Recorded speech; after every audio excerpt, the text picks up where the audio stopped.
ამბობენ რომ დავიწყება იცისო, მაგრამ არიან ადამიანები და მოვლენები, რომლებიც მიგვყვება თან მთელი შენი ცხოვრების გზაზე, ისე რომ სულ მკვეთრად სიცოცხლის ბოლომდე შენს ცხოვრებაში და მეხსიერებაში მონაწილეობას იღებენ.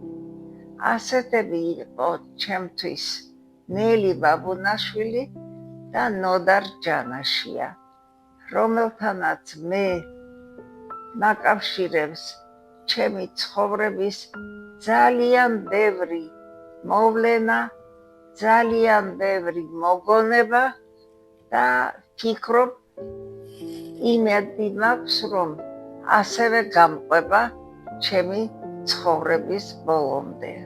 ძვირფასო კოლეგებო, ქალბატონო და ბატონებო, მე ვწუხარ ძალიან, რომ სამეცნიერების გამო ვერ ვახერხებ პირდაპირ მოგმართოთ, მაგრამ არ შემიძლია არ მოვიგონო ჩემი ძვირფასი მასწავლებელი ნოდარ ჯანაშია. ნოდარ ჯანაშიას ვიცნობდი უნივერსიტეტში შესვლის პირველივე დღეებიდანვე. მაშინ თურქოლოგიის განყოფილებას ხელმძღვანელობდა ბატონი სერგი ჯიქია და ყავდა შემოკლებული ახალგაზრდა თურქოლოგთა ბრწყინვალე თაობა, როგორებიც იყვნენ ცისანა აბულაძე, ბატონი ნოდარ შეინგელია, ქალბატონი ელისაბედ გუდიაშვილი, ჩვენი ზიზო საყვარელი ლექტორი და ასევე მათ შორის ბრწყინავდა ბატონი ნოდარ ჯანაშიაც. მე უნივერსიტეტში შევედი 1951 წელს. ასე რომ ბატონ ნოდარ ჯანაშიასთან თითქმის საუკუნოვანი ნაცნობობა მაკავშირებს. თვითონ ნოდარს მე რომ მხატვარი ვიყო, ასე წარმოვადგენდი დაფასთან, ცარცით ხელში, ნახაზებითა და ესეთი უყვარდა დიაგრამებით მასალის ახსნა. დიდასთან იგი დაჯდა მხოლოდ გვიან, როდესაც არაბული გრაფიკის ტექსტებზე დავიწყეთ მუშაობა. როდესაც კაცი საყვარელ მასწავლებელზე ლაპარაკობს, სასურველია სუბიექტურია. მაგრამ მე მაინც მგონია, რომ საკმაოდ ობიექტური ვარ, როდესაც ყოველთვის და ყველგან ვამბობ და ვახსენებ, რომ ნოდარ ჯანაშია იყო საუკეთესო პედაგოგი და დიდი ადამიანი.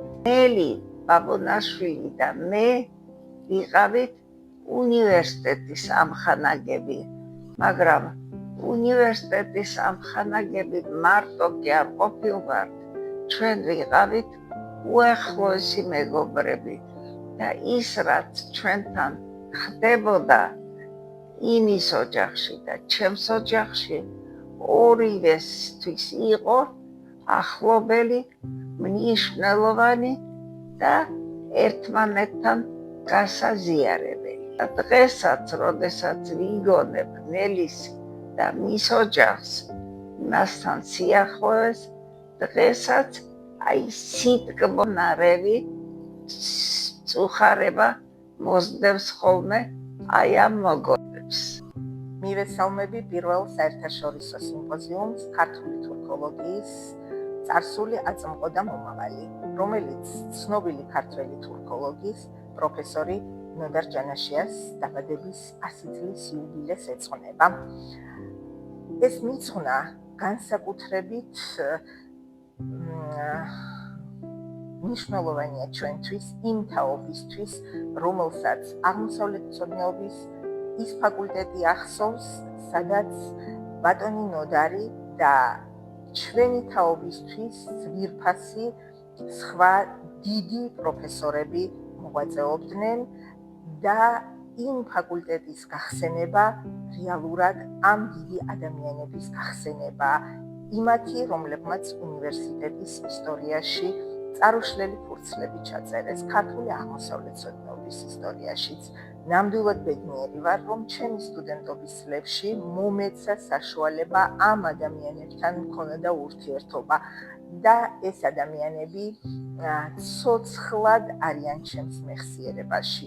ეს სიმპოზიუმი სწორედ ამით არის ღირსშესანიშნავი, რომ თაობას, რომელიც არ მოსწრებია მათ და რომელსაც არ ჰქონია მათთან ურთიერთობის ბედნიერება, გარკვეულწილად მოუტანოს ის სითბო და მოუტანოს ის განცდა ამ ადამიანების ღვაწლის იდეადისა, რომელიც რეალურად მათ თავიანთი სტუდენტობის პერიოდში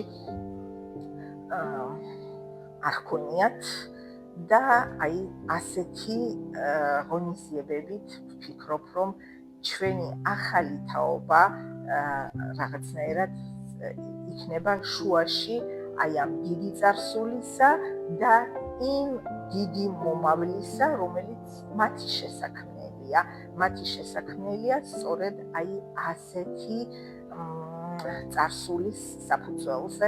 ჩემი მონოგრაფია ახლა მოსავლეთი, როცა ის გამოიცა პირველი გამოცემა, მის მიძღვნაში მე ჩამოთვალე ჩემი ყველა მასწავლებელი და მათ შორის სწორედ სერგი ჯიქიას შემდეგ არის ნახსენები ნოდარ ჯანაშია. მეოთხე გამოცემა მის სიგნის გამოვიდა 2018-19 წლებში და თუკი მეხუთე გამოცემას ვეცები და ვფიქრობ, რომ ეს საჭირო გახდება, იმიტომ რომ აღმოსავლეთში მართლაც მიმდინარეობს ძალიან დიდი ძვრები, აუცილებლად იქნება ნახსენები ისე ნოდარ ჯანაში. ნოდარიც ასევე ჩვენი საუბრების და ჩვენი საქმიანობის მონადირე იყო. ქალბატონმა ელისაბედ გუდიაშვილმა და ბატონმა ნოდარ ჯანაშიამ შეისწავლეს და მეცნიერულად დაამუშავეს წალკაში მცხოვრებ თურქთა მეტყველება და დადეს შესანიშნავი სადისერტაციო ნაშრომები. ეს სადისერტაციო ნაშრომები პირადად მე ძალიან დამეხმარა ჩემს შემდგომ მუშაობაში. ბატონ ნოდარ ჯანაშიას იყო შესანიშნავი პედაგოგი, ყავდა ძალიან კარგი ჯგუფები, ძალიან უყვარდა თავის მოსწავლეებს, ჰქონდა თავისი თურქული სწავლების თავისი მეთოდოლოგია შემუშავებული. აი მისი შედეგი იყო ისეთი შესანიშნავი ნაშრომები, როგორიც იყო თურქულიზმის მორფოლოგია, ასევე თურქულიზმის ტაბულები და პარადიგმები. ასეთი ნაშრომები მაშინ ძალიან ცოტა მოიპოვებოდა მთელი საბჭოთა კავშირის ტერიტორიაზე. ნოდარი იყო თურქოლოგი, ძალიან კარგი, ძალიან სერიოზული მკვლევარი. ერთხელ შეეჭირა სახარება არაბულზე კი არა, ოსმალურად სახარება და მეორეზე ქართული. ეს იყო თურქული ლექსიკის ძალიან დიდარი ლექსიკის მიწოდებისა და ათვისების საუკეთესო შესაძლებლობა. მომდევნო ხანებში კი ბატონი ნოდარი დაკავებული იყო თავისი სადოქტორო დისერტაციით და საერთოდ უყვარდა ნახაზებში მასალის მოთავსება. მე მახსენდება თბილისის უნივერსიტეტის მე-6 კორპუსის პატარა აუდიტორიები. მართლა პატარა აუდიტორიები ქართული რამდენიმე 10 მაქსიმუმ 15 კაცზე. აი იქ ვიტარდებოდა ჩვენ ლექციები 1960 წლიდან, როდესაც მე შემოვედი აღმოსავლეთმცოდნეობის ფაკულტეტზე და ჩემი მასწავლებელი, თურქული ენის მასწავლებელი აღმოჩნდა დოცენტი ნოდარ ჯანაშია. გარდა იმისა, რომ ბატონი ნოდარ ჯანაშია ასეთ შესანიშნავ სამუშაოებს აწარმოებდა, ის იყო არაჩვეულებრივი მთარგმნელი. პირველი თურქული ნაწარმოებების პირველი თარგმანები მე წავიკითხე ბატონ ნოდარ ჯანაშიასეული, ეს იყო ფოსფორიანი ჯევრია და საბახათინალის მოთხრობები თარგმნილი ჰქონდა, მაგრამ ბატონმა ნოდარმა გარდა თურქული ენის და შესანიშნავად იცოდა ფრანგული ენა. ამიტომ ჩვენ გვაქვს შემორჩენილი მისი თარგმანი შესანიშნავი ჟიულ ვერნის 20,000 კილომეტრი წყალქვეშ. უნდა ვთქვა, რომ ბატონ ნოდარსეკვიძეს ძალიან დიდი მადლობა იმისაც, რომ მან გაზარდა თურქულების თაობები ჩვენ სახელმწიფო უნივერსიტეტში. და აი დიდი ჩემთვის პირადად გაწეული დიდი ღვაწლის სამაგიეროდ მე მივაჩნია ის, რომ მისი ქალიშვილისა და შემდგომში მისი შვილიშვილის ლექტორი ვიყავი და გასაკვირველია იმხელა ზომით არა, როგორც ბატონო ნოდარმა მოგვაწოდა ცოდნა, მაგრამ რაღაცა გარკვეული ცოდნა მეც მივაწოდე მათ მის დაუმალობას.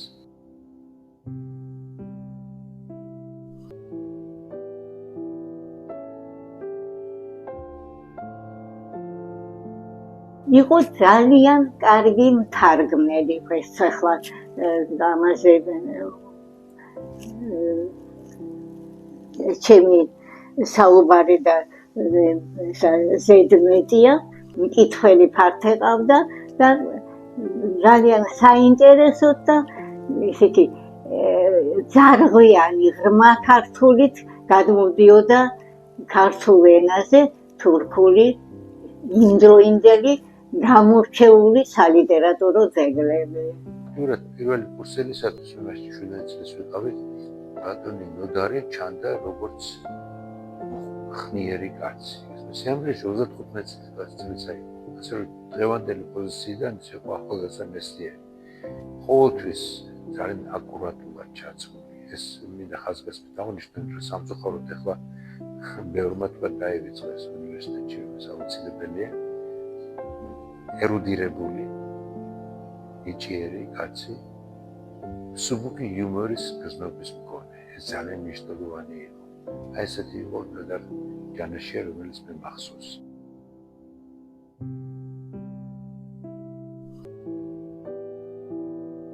ბატონი ნოდარ ჯანაშია იყო შესანიშნავი მთარგმნელი და გაძლიერდა თარგმნელთა შესანიშნავი თაობა, განსაკუთრებით უნდა აღნიშნო მისი ქალიშვილი ძალიან ცნობილი თურქოლოგი და არაჩვეულებრივი მთარგმნელი გაბატონი ნანა ჯანაშია, რომლის თარგმანებმა ძალიან დიდი აღიარება ჰპოვა, საზოგადოების დიდი მოწონება და ძალიან მრავალი ჯილდოც დაიმსახურა.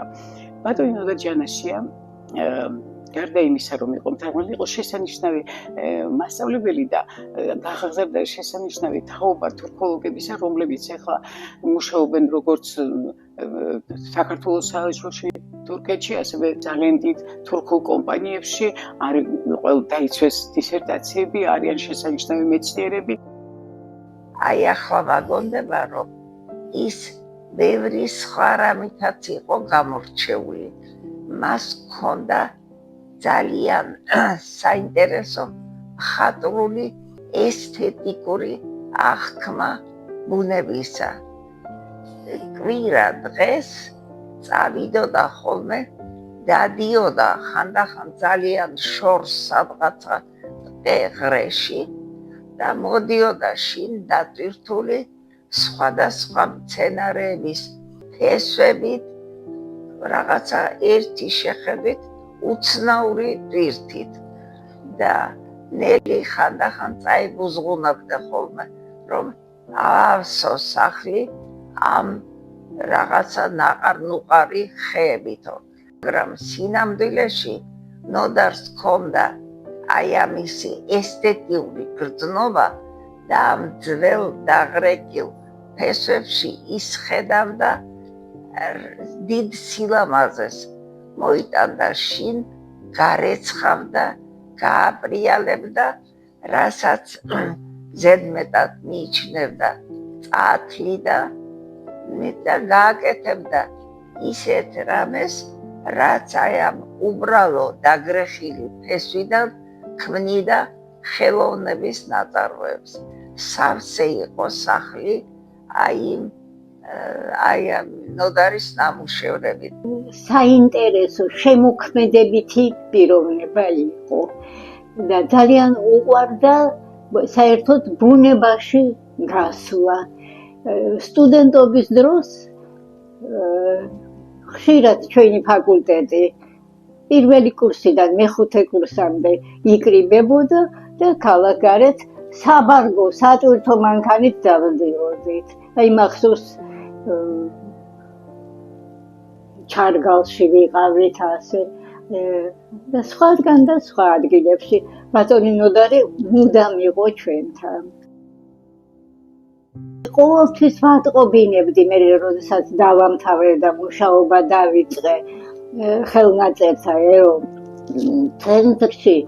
ბატონ ნოდარს ყოველთვის ვატყობინებდი რომ ჩვენ ექსკურსიაზე მივდივართ აქა და აქ.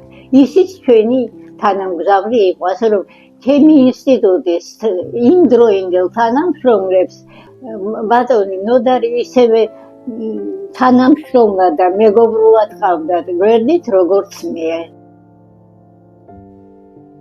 ჩვენ ვიცოდეთ იმ დროს რომ იგი იყო ლამის ლეგენდად ქცეული სერგი ჯიქიას მოსწავლე, მოწაფე პროფესორი, მოწაფე. მე ყველა თურქოლოგები რომელიც მაშინ იყო შემკურსა და სერგი ჯიქიას მოწაფეები იყვნენ. მაგრამ მაშინ არ ვიცოდი ჩვენ რომ 1953 წელს ის ჯერ კიდევ ამის სკოლის მერხიდან გაიწვია საბჭოთა არმიაში და მან მეორე მსოფლიო ომში მიიღო მონაწილეობა. არ ვიცოდით არც ის რომ მამამისი საფრანგეთში განათლება მიღებული, უმაღლეს განათლება მიღებული კაცი, ძალიან დაფასებული საქართველოში 1930-იან წლებში განერიდა, შეიძლება ითქვას, იმ საშინელ წმენდებს, რომელიც საბჭოთა კავშირში იყო და რუსეთში გადასახლდა დროებით იქ არ აღმოჩნდა დასახლება სიაში, მთელი ადგილობრივი არ იყო. ერთხელ მივდიოდით დავედით აზერბაიჯანში, საინგილოში. თურმე ბატონ სერგის დანიშაბად დანიშნული აქვს კათედრის ხდომა. საინგილოში მოგეხსენებათ აზერბაიჯანულად მეწყელებდნენ და არც ერთი სიტყვა როდას არ უთქვას. მხოლოდ მე მქონდა კონტაქტი მათთან, სხვა სიტყვა რომ არ ვიხმაროთ.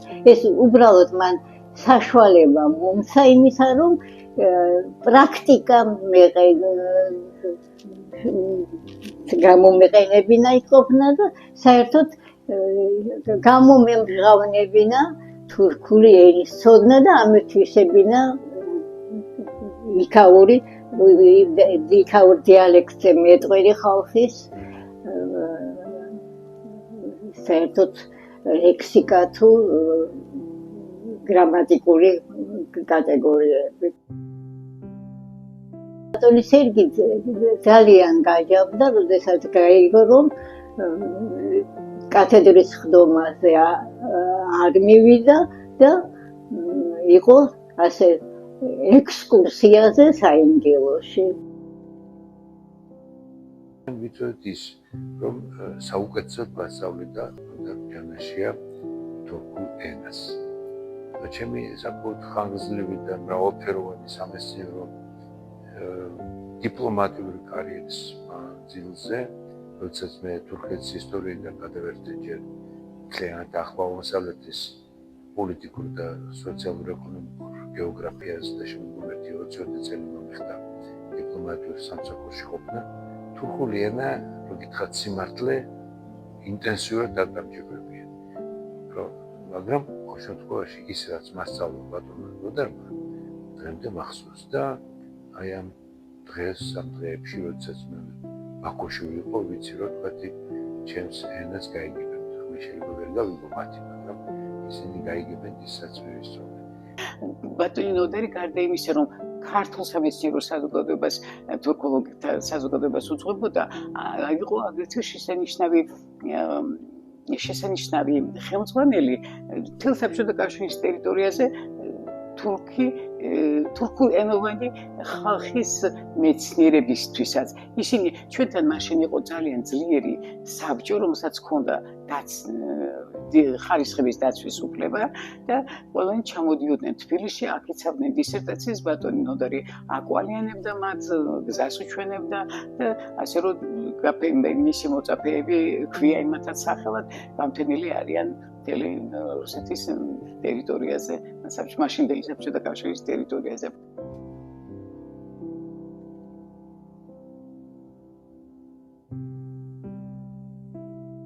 ექსკურსიაზე ის მხოლოდ ჩვენი ინტერესებით და საერთო ინტერესებით არ დადიოდა. უსათროდ გავიდოდა მინდვრად, ან თუ დღის პირას ვიყავით და მის სასურველ რაღაცას ხის ტოტს, გამხმარს ან ნედლს შეარჩევდა და სხვათა შორის წამოიღებდა. მახსოვს, რომ ერთხელ უნივერსიტეტში გამოფენაც კი გააკეთეს აი ამ მისი ნაკეთობებისა. მისი თვალით დანახული სხვადასხვა პეიზაჟების თუ სიუჟეტების გამომხატველი. ეს იყო ხელოვნების უნატიფესი პროდუქტი.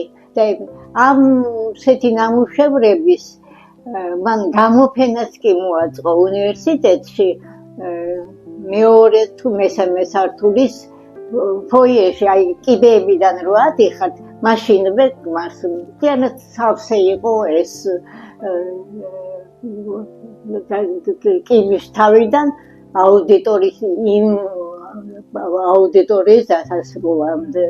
ისე მაინც აი ამ საინტერესო ნაკეთობების როლებით ხან ცხოველის ფიგურა იყო, ხან ადამიანის, ხან კიდევ რაღაცა სხვა, იმას რომ გააკეთებდა, მაინც ამისი გაცემა არ უყვარდა. მაგრამ მე მაქვს დღემდე დიდი ზამბით მისი ნაჩუქარი, თუ რამე შემთხვევის გამო, თუ დაბადების დღეზე მოტანილი და დღესაც, როდესაც შევხედავ, მაგონდება ის გარემოებაც, რა გარემოებაშიც შეიქმნა ეს და რა გარემოებაშიც მივიღე ისმე. და დღესაც ეს მოგონებები ჩემთვის ძალიან კარგია და ძალიან ტკბილია. რა თქმა უნდა, მე რამდენიმე მაჩუქა, ეს იყო ერთი ძაღლი ყებდა, იყო შესანიშნავი ძალიან ეს წოწზე ჩიტი მღეროდა და მესამე მქონდა ასეთი, რომ თითქოს ქალიც ეკვავდა. სამწუხაროდ მე ისინი არც ერთი არ შემომრჩა. დღემდე ვდარდო მინაღლება, რომ მისი ეს შესანიშნავი ნამუშევარი მქონდა ხელს და არ შემომრჩა. შემოქმედი იყო თავისი ბუნებით. თან იუმორი ჰქონდა საოცრად მისადაგებული. ისეთი რომ პირდაპირ გულში მოხვდებოდა, ან დაგაფიქრებდა, ან გაგაცინებდა რაღაც ისე. დაბადების დღე როდესაც იყო ნელისა, 3 დეკემბერს უსათუოდ რაც უნდა მომხდარიყო, იქ ვიყავი და ნელის გაკეთებული ტორტი უნდა გვეჭამა. ნოდარის დაბადების დღე მე მგონი 2 იანვარს არ ყოფილა, მაგრამ რაღაც მიზეზების, შინაური მიზეზების გამო ყოველთვის 2 იანვარს ხვდებოდით ხოლმე. და იქაც იყო ერთი მხიარულება, სიცილი და ამ სიცილში გარეული კიდევ სერიოზულ საკითხებზე მსჯელობა. ასთა სხვადასხვაც იყო, რაც სრულიად არ გვიშლიდა ხელს, რომ ერთმანეთთან კარგად ყოფილიყავით და მიუხედავად განსხვავებული აზრისა, არასდროს არ ყოფილა, რომ რაიმე უსიამოვნო და ზედმეტობის გრძნობა დაგვრჩენოდა. აი ასეთი მოგონებები მაქვს მე იმ ჩემი ძველი მეგობრების შესახებ. ეხლაც გული მდგივა, რომ ისინი დღეს ჩემთან არ არიან, მაგრამ დღესაც სითბოს ვგრძნო, როდესაც მათ იხსენებ და ვფიქრობ, რომ აი ეს ტკბილ სევდანარეული მოგონებები ნელიზე და ნოდარზე გამყვება მე მგონი სიცოცხლის ბოლომდე. მე ბატონ ნოდარზე მხოლოდ თბილი, ტკბილი და ძალიან სასიამოვნო მოგონებები შემორჩა. მე მინდა წამს რომ ბატონ ნოდარის სახელი იქნება მარად ჩვენს მოწაფეებს, მის მოწაფეებში და მისი მოწაფეების მოწაფეებში. და ამით მინდა დამშვიდობოთ. ასე რომ ბატონ ნოდარ ჯანაშიამ ძალიან დიდი სიყვარული დაემსახურა თავისი მოწაფეების გულში, აღზარდა შესანიშნავად და სწორედ აი ამის შედეგია, რომ დღეს ჩვენ ვზეიმობთ ბატონ ნოდარ ჯანაშიას საბადოიდან 100 წლისას ნათელში იყოს ბატონი ნოდარ ჯანაშიას წმინდა სული.